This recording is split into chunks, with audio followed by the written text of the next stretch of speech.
มาซุ้งพี่น้องผู้ปกครองเขากูเกาะเขาเนาะคำก็ได้ก็ตรงมันอยู่ขึ้นวันที่16เดือนธันวาคมปี2020เฮาขามาพบทบยากันในข่าวยามกลางค่ำกัน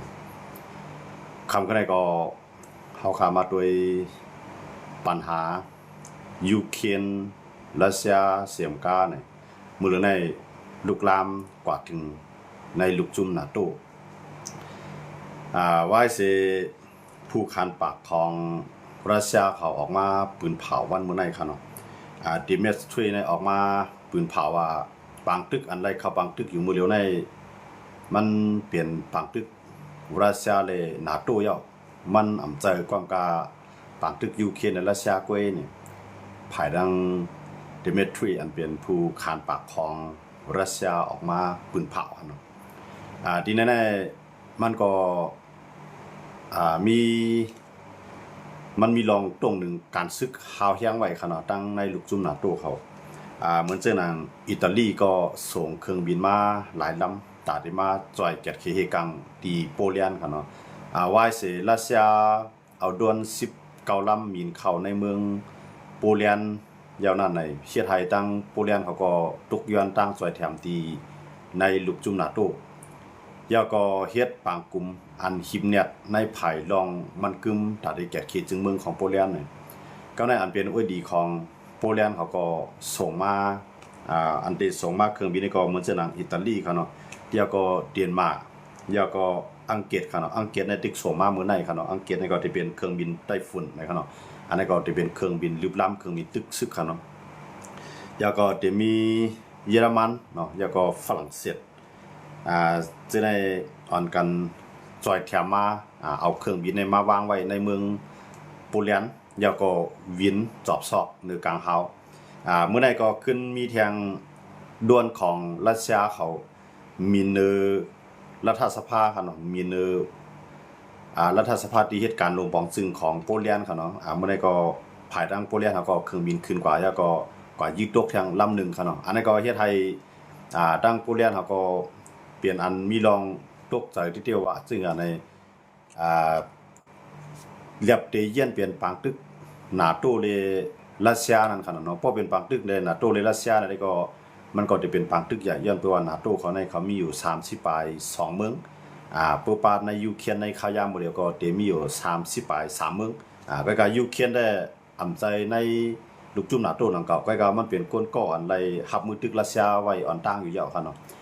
เพราะว่า32เมืองเขาตึกก็บอกว่ายูเครนมันตึกไว้อยู่นั่นครับเนาะเป็กสว่ามันใจลูกจุ่มนาโตก็เป็กสว่ามันใจลูกจุ่มนาโตก็มันก็ไล่ตึกซึกไว้ลงนาย่อนั่นขนาดเนาะไปกับนาโตเขาก็อยู่ด้านหลังไอ้จอยแถมมันคือกองกำมามือจิ้นย่ำเลยวันเมื่อไหร่ซ้ำอันเปลี่ยนภายดังรัสเซียเขาผู้คันปักรัสเซียเขาก็ลาดว่ามันเปลี่ยนปังตึกนาโตเลยดังรัสเซียย่อก็กะเขาเอายูเครนออกนามมองกันนั่นก้อยนี่เขาว่าไว้จังนั้นครับเนาะกำไรดัง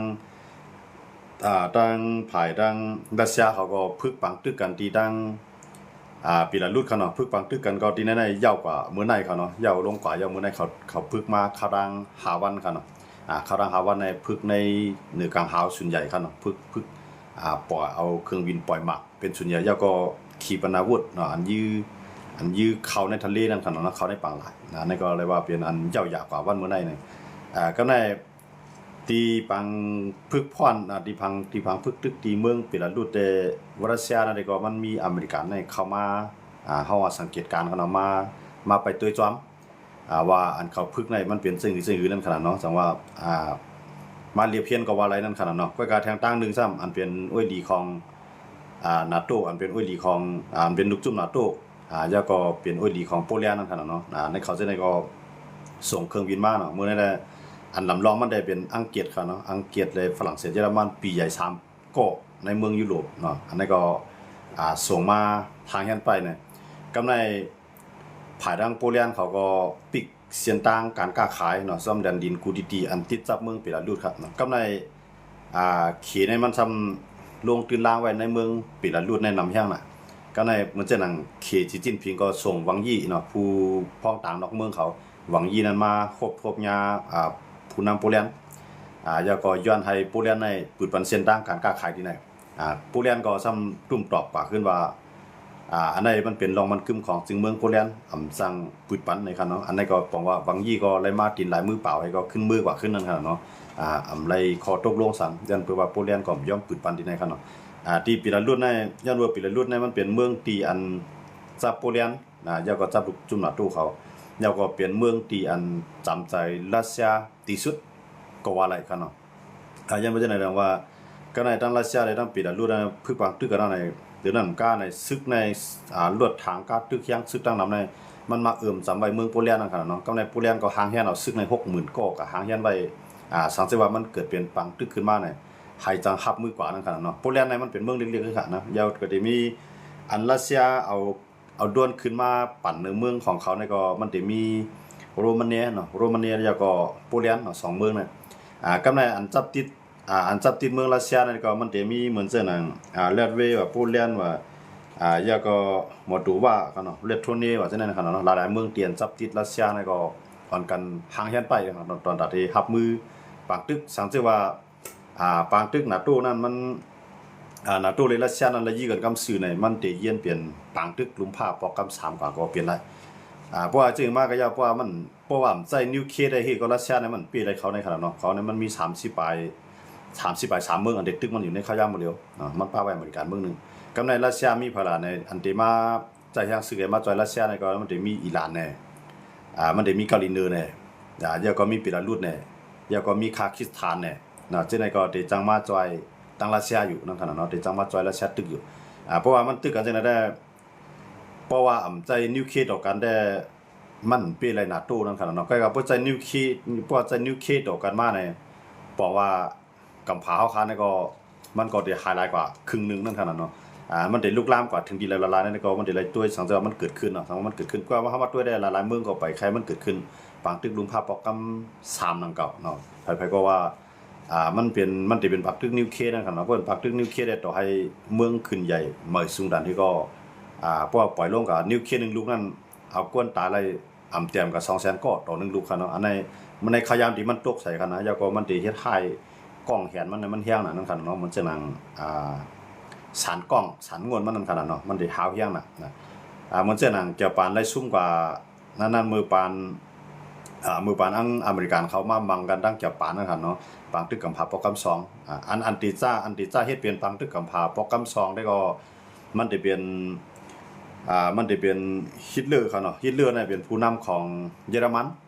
กับในฮิตเลอร์เนี่ยก็มัน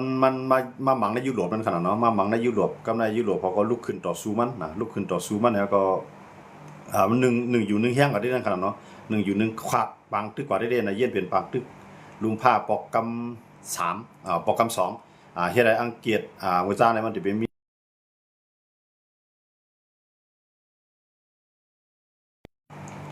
มื้อจ้ามันได้มีอังกฤษเขาแล้วก็ฝรั่งเศสเนาะร่วมมือกันนะแล้วก็หลายๆเมืองร่วมมือกันในมังฮิตเลอร์ครับเนาะมังฮิตเลอร์ก็กะว่าฮิตเลอร์นั่นก็มันไปโป้ไปย่อมในจังหวะอังกฤษในก็ย้อนตั้งใจแถมที่อเมริกันให้เข้ามาจ่อยเนาะจังให้เฮ็ดให้ฮิตเลอร์ในยอมถอยกว่าเพราะว่าฮิตเลอร์ยอมถอยกว่าก็ปางตึกในมันไปเย้านั่นคั่นเนาะมันจังว่าตั้งฮิตเลอร์ในเดียวตั้งยุโรปตั้งเสียงกำในตั้งเกี่ยวปานในเดียวตั้งเอเชียในตั้งเสียงให้ไหนครับเนาะก็ไม่แต่ว่าพวกอเมริกันเข้ามาในอเมริกันก็ตั้งนึงก็จอยตั้งอังกฤษเขาจอยตั้งฝรั่งเศสเขามังฮิตเลอร์เนาะมันจังนั้นเยอรมันนั่นน่ะเนาะฮิตเลอร์เป็นผู้นำของเมืองยันนั้นกำในเพราะว่ากำในเกี่ยวปานก็ซ้ำลุกล้ำในกุนิเชียกำในอเมริกันก็มามังเกี่ยวปานทางตั้งได้นั่นครับเนาะว่าเกี่ยวปานได้มื้อจ้ามันก็มันตึกอเมริกันในเอาฮือมันก็ลงไรนั่นครับเนาะจังว่าอเมริกันในลองไรใจปรมาณูเนาะใจปรมาณูลงกับ2ลูกโยงลงกับในเมืองหลวงของมันกันเนาะแล้วก็เพราะว่าอเมริกันในปล่อยปรมาณูลงใส่ในเกี่ยวปานในก็ย่อมยุกจอมผิวขาวเสียเลยย่อมสูงกว่าแล้วก็ย้อนถอนตัดซึกกำไรมันจะตั้งยุโรปเขามันจะอังกฤษเขาฝรั่งเศสเขาเลยโอ้ยลีหลายๆเมืองก็อ่อนกันลืบล้ำแบบลืบล้ำหลายเยอรมันขนาดเนาะลืบล้ำหลายฮิตเลอร์เฮ็ดอันนี้ก็ปางตึกกับผาโปรแกรม2อันนั้นมันยาวกว่าที่นั่นขนาดยาวกว่าที่ทางอเมริกันเขาฝรั่งเศสเขาอังกฤษเขาตึกเปียอะไรเยอรมันก็ในพวกปางตึกมันหาวแห้งมาในประเทศไทยปางตึกนั้นมันปางตึกกับผาโปรแกรม2นั้นยาวลงกว่าที่นั้นในก็ไม่ให้มันมีมาแทงอันเป็น และสหภาพโซเวียตนั่นขนาดเนาะสหภาพโซเวียตนั่นก็แก่นแข็งขึ้นมาเพราะฮิตเลอร์ในโลกกว่าก็สหภาพโซเวียตขึ้นมาแก่นแข็งมากในกำในเขาก็ขึ้นเยอรมันขึ้นเยอรมันเขาอังกฤษเขาฝรั่งเศสเขาแล้วก็อเมริกันเขาก็ขึ้นหัวมือกันในพ่อยนาโต้ขึ้นมาเนาะพวกพ่อยนาโต้ขึ้นมาก็มังสหภาพโซเวียตไว้อันนั้นได้มันไล่เย็นเป็นบางตึกอันลูกล้ามมันเย็นเป็นบางตึกโปรแกรม3น่ะอย่าเย็นเป็นบางตึกโปรแกรม3กันเนาะมันเป็นยาวกว่าในที่เยอรมันเนาะบางตึกกับโปรแกรม2นั่นกันนะยาวกว่าที่เยอรมันได้ญี่ปุ่นเนาะบางตึกอันนั้นมันได้ยาวกว่ามือที่จ้าเป็นบางตึกอันนี้ก็1.49ค่ะเนาะ1.49ที่จ้าเป็นบางตึกกับโปรแกรม2ยาวก็พอถึงมา1.45ในบางตึกอันนั้นก็ยาวลงกว่าค่ะเนาะยาวลงกว่าที่เยอรมันก็เลยซุ่มกว่าญี่ปุ่นก็เลยซุ่มกว่าก็บอกว่าฮิตเลอร์ก็ย่อมซุ่มนั่นค่ะเนาะฮิตเลอร์ย่อมซุ่มกำในญี่ปุ่นก็ย่อมซุ่มก็บอกว่าบางตึกกับโปรแกรม2นั่นในอเมริกันเขาอังกฤษเขาฝรั่งเศสเขาเป็นไผเป้กว่านะครับเนาะก็ในพวกเปลี่ยนมาทางกำในมันที่เป็นบางตึกลงลุมโปรแกรม3นั่นได้ที่ฮาวเฮียงหรือนั่นค่ะเนาะที่ลาวที่ฮาวเฮียงหรือมือกุปอกกำในมันเจ้านังมือกุปอกได้มันใจปรมาณู2ลูกด้วยขนาดเนาะกำในซะมันเป็นนิวเคลียร์ในมันเป็นเฮียงหรือนั่นแทง2ปากปูนค่ะตั้งเฮียงมันค่ะนะเขาว่ามือปานอันญี่ปุ่นเขายากกว่าปรมาณู2ลูกนั่น1ลูกในมันเตียวก้นตายเลยหมอก 200,000 ก้อ1ลูกในเตียวโตเอาก้นตายก็เลยหมอก 200,000 ก้อปล่อยลงมา2ลูกก็บอกว่าญี่ปุ่นนั่นก็ไฮไลท์กันนำที่ว่านะครับเนาะแต่ว่าเขาก็เลยย่ำซุ่มแบบก็ในเพราะว่าเป็นนิวเคลียร์เนี่ยปอลาเซียเกาหลีมื้อเลยในเมืองอันมีนิวเคลียร์เนี่ยเตียวมีอยู่9เมืองค่ะเนาะทั้งหมดทั้งเสียงเตียวมีอยู่9เมืองเตียวมีฝรั่งเศสแล้วก็อเมริกันอังกฤษค่ะเนาะแล้วก็เตียวมีเกาหลีเหนือมีรัสเซียมีอินเดียมีปากีสถานเนาะทั้งหมดทั้งเสียงเตียวมีอยู่9เมืองค่ะที่อันมีนิวเคลียร์ค่ะนะก็ในอันมีนำเลยเปิ้นหมดก็ที่เป็นรัสเซียยันเบอร์รัสเซียในมันไหลกว่าที่ยูเครนเหมือนด้านในยูเครนมันก็ใครเมืองรอดเลี้ยวก้อนขอทางห่างก็มันก็ผ่านออกมาที่สหภาพโซเวียตผมเคยอยู่ร่วมสหภาพโซเวียตแล้วตีออกตั้งเมืองก้อนขอนั่นขนาดเนาะพวกมันออกมาตั้งอันไหนก็ในอังกฤษก็ซ้ำกูยูเครนยันเบอร์ยูเครนในมีนิวเคลียร์1เฮียงเกาปากลูกเนาะยูเครนในมือนั้นมันมีนิวเคลียร์ไว้ในกำมือ1เฮียงเกาปากลูกกำในอังกฤษอเมริกาในรัสเซียให้ซ้ำมาออนวันต่อยูเครนเพราะว่าซูมีในมื้อนั้นอังกฤษก็มันไปมีเขาเนาะมันก็ซ้ำกูนะครับเนาะเหมือนแสดงว่าอเมริกันก็ซ้ำกูเพราะว่ามันมีในมันเพราะว่าเมืองน้องเมืองใหม่ตีจากขึ้นมาซ้ำมีนิวเคลียร์ในกูมันยื้อสัตว์กูมันลาลียื้อใส่เมืองเปิ้นนะครับเนาะเขาก็มักโชว์มันนะครับนะยอมให้ยูเครนในเอานิวเคลียร์ในอาปันให้ขึ้นอาปันรัสเซียเตๆมันได้รัสเซียได้เขาตึ้นมีไว้อยู่ยาวค่ะอันมีเนี่ยนะครับเขาตึ้นมีไว้อยู่ยาวก็ว่าให้มือยูเครนในมันก็ยังเป็นไว้ในลูกจุ่มสหภาพโซเวียตเนาะเป็นเมืองความโหมสหภาพโซเวียตยังก็เขาแตกออกมามีมันเมืองเดียวที่มันย่อมเข้ายุโรปมันย่อมเข้านาโต้ค่ะเนาะ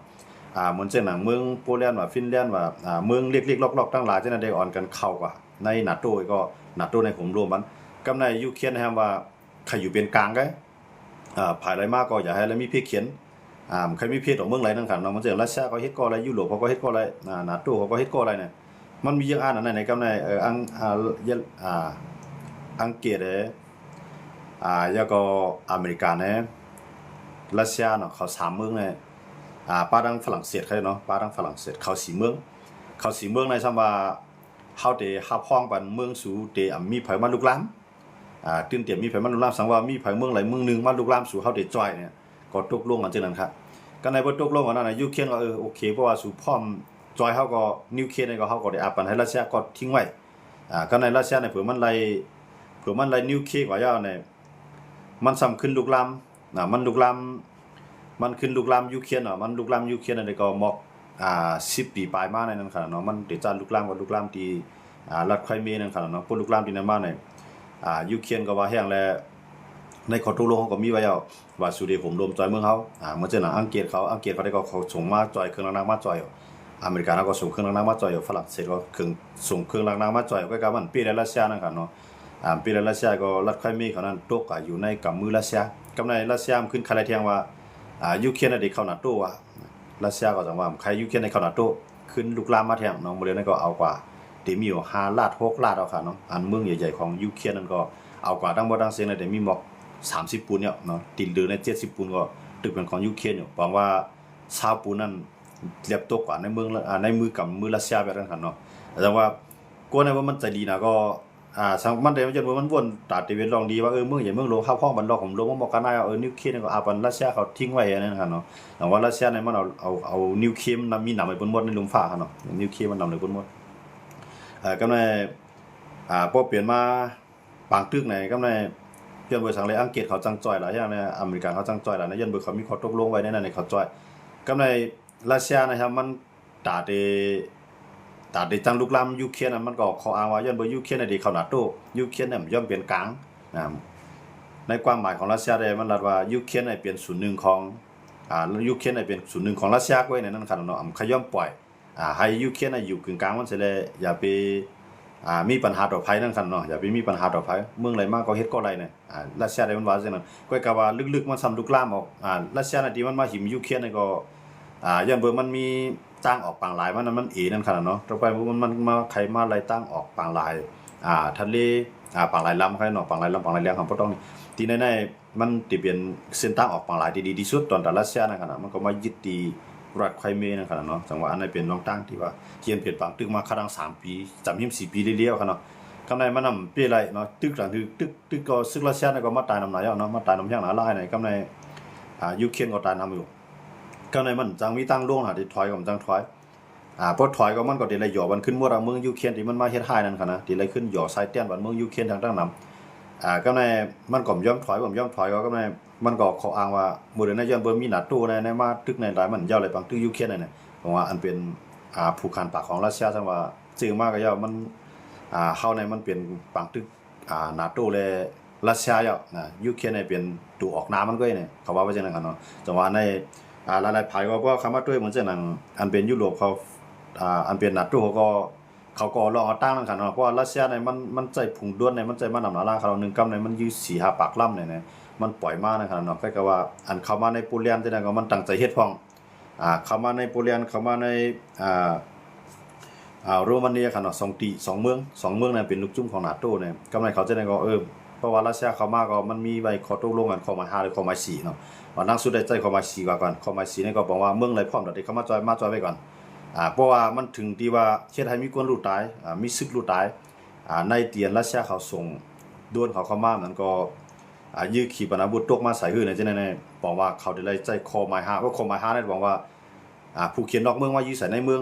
มาอยู่ใส่อ้วยดีของเขาในลูกจุ่มนาโตดังเซงก็ติได้ผมกันในอยู่ใส่รัสเซียกำซื้อนั่นหั่นเนาะแต่ว่าบ่เลยในเขาใจข้อหมาย4แกตึกใจข้อหมาย4ไปใจข้อหมาย5คั่นเนาะเพิ่นข้อหมาย4นี่ได้บอกว่าลายเมืองพร้อมก็เข้ามาจอยไว้กันตาดาหางแค่นนั่นน่ะเนาะหางแค่นตาเดครับมือกว่ามันจะเฮาว่ามื้อเลยได้อันส่งเครื่องบินมาไว้ทานต้านได้ก็มันจะอิตาลีเดนมาร์กแล้วก็อังกฤษเนาะเยอรมันฝรั่งเศสที่มีอยู่มาคาเมืองค่ะเนาะมื้อเลยได้ติดส่งมาไว้เนาะส่งเครื่องบินมาไว้ส่งเครื่องบินส่งให้อันที่กลางกลางหาวส่งมาไว้ทางแค่นไปนะครับเนาะก็ในจังจะว่ารัสเซียในขึ้นปล่อยมาทางไอ้แลด้วนนั้นตกใส่ในเมืองด้วนนั้นปล่อยหมักตกใส่ในเมืองปล่อยใส่ในเมืองไหลก็อันเป็นลูกจุ่มนาโตคั่นเนาะมื้อเลยได้อันเข้ามาหางแฮนไว้หลักๆได้ก็เป็นที่โปแลนด์เนาะโปแลนด์ในตั้งนึงในเอาซึกนาโตก็เข้ามาไว้ครับซึกนาโตก็มาอยู่ในเมืองโปแลนด์เนาะกำในซึกโปแลนด์ก็หางแฮนไว้จอมเหรียญดินกูผายคั่นเนาะอันจับรัสเซียอันจับปิลารุสหางแฮนซึกไว้คั่นเนาะมื้อเลยในขี่ก็ซ้ำมามีลองตุ้มยอนจอมนั่นคั่นเนาะที่ว่ามันเป็นอันที่เขาหันว่ามันติดจังเกิดเป็นปากตึกใหญ่ในเพียงเบิกขี่ในก็ซ้ำไรซุ่มปูนกว่าดังน้ำจังซั่นขี่ในการการขายมันเรียนเส้นตั้งอันที่เมืองโปแลนด์ได้ปิลารุสจับกันนั่นคั่นเนาะกำในโปแลนด์ปิกเป็นหมดค่ะนะปิกเปียเส้นตั้งอันจับติดปิลารุสนั่นปิกเป็นเส้นตั้งกูตีหลานกูกิ๊กในปิกเป็นหมดเลยก็กำในเขียนให้ก็ว่า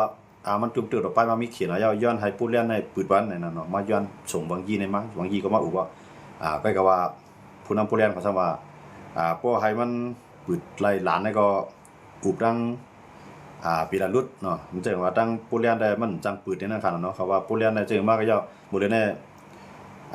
เนื้อกลางหาวเฮาก็ไปมีลองห่มลมเด้ๆกำในนาลีนี่ก็พวกเฮาปล่อยไว้สังเกตว่าวันนึงมาศึกรัสเซียได้ศึกปีละรุดเขาลุกลามเข้ามาในเฮาติดตั้งรับมือตั้นนั่นคั่นเนาะจังว่าเขาก็ย่อมปิกหลานแบบกูผายกันนะปิกหลานเป็นบ่ได้ก็ในก็ตุ้มตื้อดอกขี้คั่นเนาะกำในมันจะนั่งฝรั่งเศสเขาอันเป็นลูกจุ่มนาโตเขาหลายเมืองคั่นเนาะมันจะนั่งโปแลนด์ได้ก็ปืนเผา อ่ปืนเผาฮามวินหรือปืนตีของเมืองโปแลนด์เมืองก็ในรัสเซียทำว่าพวกปืนเผาการฮามการวินหรือกลางฮาวก็บอกว่าเปลี่ยนปังตึกกันเยอะว่าตั้งเปลี่ยนปังตึกกันอยู่นาโตเลยรัสเซียอย่างนั้นครับน้องโมเดลนั่นแหละภายทางโปแลนด์ได้เขาได้ปืนเผาว่าหรือกลางฮาวนั่นเตรียมปันภายเตรียมปันรัสเซียมีนั่นครับเนาะเพราะว่ามีนมาสังเสียงว่าเพราะว่ามีนมาในเพราะว่าลูกตั้งรัสเซียมาในเขาได้ยื้อลงอะไรนั่นครับเนาะว่าทีนี้ก็รัสเซียก็พอใจใหญ่ลงที่เดียวกันเนาะรัสเซียก็พอใจหาย่างไว้เลยสังเกตว่าเครื่องบินรัสเซียบินเข้ามาเขาปืนเผาปีกกลางหาวนั่นครับเนาะปืนเผาปีกด้านกลางหาวเพราะว่าเครื่องบินรัสเซียที่มาอยู่จังซี่เนี่ยเพราะว่าเขาจะเนี่ยก็เมื่อเขาปืนเผาว่าปีกด้านกลางหาวก็บอกว่าเครื่องเฮ็ดกันด้านกลางหาวเขานั้นมันได้ยื้อไรนั่นครับเนาะแต่ว่าอันนั้นที่แน่ๆเฮ็ดให้รัสเซียในผิดใจแห้งน่ะครับเนาะเฮ็ดให้รัสเซียในผิดใจแห้งน่ะก็ในเพราะว่านาโต้เขาเนี่ยเพราะว่าเขาได้ต่อสู้ทั้งรัสเซียและอเมริกันเนี่ยเขามายุ่งจ้อมได้รัสเซียเนี่ยมันก็ยังตึกเปลี่ยนเอ็นแห้งใหญ่อยู่นั่นขนาดเนาะตั้งตึกเปลี่ยนเอ็นแห้งใหญ่อยู่ว่ามันด้วยเครื่องนักรัสเซียเขาที่กึดไว้แห้งซื้อของรัสเซียเขาที่มีไว้เนี่ยมันเต็มมันเจ๋งนะเต็มมีบ้าเกาหลีเหนือที่มีเปิดแล้วรู้ได้เขามาจ้อมเนี่ยยุโรปเขาเตรียมพับมืออะไรเต้ๆนั่นขนาดเนาะสังว่าโมเดลในอเมริกันเนี่ยโดนัลด์ทรัมป์เนี่ยมันไปเอาเตี้ยว่าเตี้ยเกี่ยวก็เลยลองนาโต้ในขณะก็การมันตึกเตียกในลูกจุ่มของมันอยู่ตึกเตียกในลูกจุ่มนาโต้เขานั่นขนาดเนาะเมืองไหลเตรียมไหลซื้อน้ำมันรัสเซียเตรียมไหลซื้อแก๊สน้ำเตรียมไหลซื้อแก๊สรัสเซียมันตึกเตียกล็อกไลน์ในกำในกูเมืองในลูกจุ่มนาโต้ในให้ใส่เงินตาได้ใจในปางตึกในตาได้ใจในการซึกเนาะเกี่ยวกับเรื่องลองเครื่องกองกลางเทคโนโลยีทั้งหลายนั่นขนาดเนาะให้ใจเงินใน1 เมืองใน5%เนาะ5ปูนของรายได้ในการค้าขายจึงเมืองเขานั้นตา5ปูนเนี่ยเอาเข้ามาในตาได้ทางเฮียนตับซึกแข็งแข็งเนาะเกี่ยวกับเรื่องเทคโนโลยีทั้งหลายขีปนาวุธเนี่ยคุณสิกูร้องนั่นขนาดเนาะอเมริกันในตึกย้อนตัวในครับมื้อในอเมริกันในมามีก้นของมันน่ะเต้ๆคั่นนะมามีก้นของมันก็มีรัสเซียในรัสเซียมันถ่อมคั่นน่ะเนาะก็มีเคก็เค็มถ่อมก็มีอินเดียก็อินเดียมันถ่อมมันน่ะประธานาธิบดีโดนัลด์ทรัมป์ในพถ่อมสิพายก็ในมันก็เลยว่าตาเดปิกกันไล่ป้ายมักมีรัสเซียตาเดหนังรัสเซียแต่มีเงินในบางตึกนั่นในให้ลูกจุ่มหนาโตเฮาในเฮ็ดหนีนำในตัวมันต่างๆนะครับเนาะหมายถึงว่านำมันว่าแก๊สว่าจังได๋อย่าไปซื้อรัสเซียนะเพราะว่าซื้อจังได๋ก็มันก็ได้มาเตี้ยไข่เคอินเดียเขาจังได๋ก็อย่าไปให้ซื้อสังว่าซื้อก็มันได้ขึ้นขวัญเขาจังได๋50%ถึง1% เนาะอันนั้นเป็นโดนัลด์ทรัมป์ก็ทุกย้อนไว้คั่นนะมื้อแล้วในมันได้มีในเมืองยุโรปในหลายๆเมืองก็ตึกไข่เครื่องหารัสเซียนั่นคั่นเนาะใกล้กับเขาเป็นลูกจุ่มนาโตเป็นลูกจุ่มยุโรปอยู่ใกล้กับว่าเขาก็ตึกไข่ก็รัสเซียอยู่ย้อนเบิ่ว่าเขาหลุไล่แก๊สในกาคันถูกเนาะน้ำมันในกาคันถูกตาที่เอามาหล่อเลี้ยงในเมืองเขานั่นคั่นเนาะที่นั่นก็เฮ็ดให้ลองจำใจกันลองมันแก่นนือกันมันไปเตรียมทั่วนั่นคั่นเนาะแต่ว่าตึกใจใหญ่อันไรกินจ้อมรัสเซียก็ตึกใจใหญ่รัสเซียให้ไหนจังว่าตัวนู้นทำในมาเตียกไปที่ไหนเพราะว่าเฮาใครก็พวกสู่ใครเฮาขึ้นขวัญเคเขาขึ้นขวัญอินเดียเขาสู่ก่อนนี้นำในตัวมันต่างๆเลยเนี่ยมันมาเตียกขึ้นลูกจุ่มของมันครับเนาะตัวนู้นทำในคั่นนะมื้อนั้นตัวนู้นทำได้มันเหมือนจะกวนผีเข้าผีออกนั่นคั่นนะกำว่ามันได้ขึ้นมาอุบโอ้ต่อคิมจองอึนเกาหลีเหนือให้ปวดเครื่องหนักๆนิวเคลียร์ด้านนี้มันเปลี่ยนหลายยาวค่ะเกาหลีเหนือในจังมันก็ยาวมันติ่นยอมปวดเอานิวเคลียร์มันนั่นคั่นนะก็ว่ากับเต็กอิหร่านอย่าไปให้ห่างแฮนนิวเคลียร์อันกับเต็กอิหร่านได้มันก็บังป้างตึกป้าว่าก็มื้อแล้วในมันซ้ำส่งกวนของมันมาโรบิโอโรบิโอเนี่ยที่เป็นกระทรวงการต่างประเทศของตามนอกเมืองก็ได้ส่งมาหาอิสราเอลอิสราเอลนั่นก็มันสุกทางต่างๆเนาะอิสราเอลนะครับมังบันสนกาซาได้มังให้ลาบขับเป็นนากองดีนะยาวค่ะเนาะมันมังได้นะมันมังได้ยึดเข้ากะยาวก็ติกะตั้งเคลื่อนตั้งเยมันแทงได้นั่นกำในโรบิโอเนี่ยมาตัวโนทำในส่งมาหามาได้เนาะมาหามาอย่าไปให้อิสราเอลในยื้อใส่กาตาร์แทงเอานั่นน่ะเนาะมันจะตัวโนทำจำปันคอมมันแกนว่าเตรียมให้มันปันมีมาแทงปอก2แล้วเนาะยันเพื่อว่าอิสราเอลเป็นจะมีในเทนยาฮูนั้นมันนำลาดว่าเฮาในมีส่วนตาได้แกะเขตตัวเฮาในต่างเมืองไรเนาะมันเส้นหลังหามาในซ้ำก็อยู่ในกาตาร์นะครับเนาะกาตาร์ในซ้ำเป็นกาตาร์ในเมืองมันจะเมืองใหญ่ครับมันเป็นเมืองเล็กๆโหนับก้นของกาตาร์เนี่ยมี300,000กันทั้งหมดครับเนาะคือโหนับก้นเมืองของเขาทั้งเสียงมี300,000กำในก้น300,000นี่ก็เขาซ้ำมีภายมาห่มรวมจอยเขาล่ะใน หนึ่งเขาก็มีอวยดีของเขานั่นน่ะเนาะเขาในกาตาร์เนี่ยมันสิเป็นเมืองเป็นอาหรับนั่นค่ะเนาะเป็นอาหรับเป็นกวนอันที่เขาใส่หัวปกก็ขาวๆนั่นค่ะเนาะอาหรับและมุสลิมหลายๆฝ่ายเข้ามาโฮมกันแล้วก็มามีอิสราเอลเนาะเขาเนี่ยก็ได้มีอยู่หมอก10เมืองปลายแล้วก็มามีอิสราเอลกำในโลปิโอซัม